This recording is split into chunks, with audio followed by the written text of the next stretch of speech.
Today's quick comfort bowl, Spam Mayo Rice. You'll need 1 bowl of hot rice, 2 eggs, 100 grams of Spam, half an onion, 1 tablespoon of soy sauce, 1 tablespoon of sugar, half a tablespoon of oyster sauce, and some mayonnaise. Spoon the hot rice into a bowl. Scramble the 2 eggs gently until soft and fluffy, then place them right on top of the rice.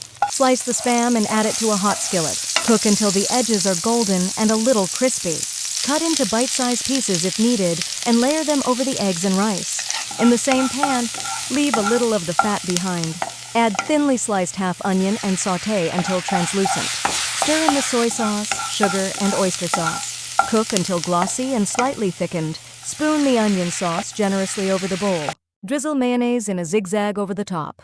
Optional, a pinch of black pepper or some sliced scallions. And that's it, Spam Mayo Rice at home in minutes. Enjoy your meal today.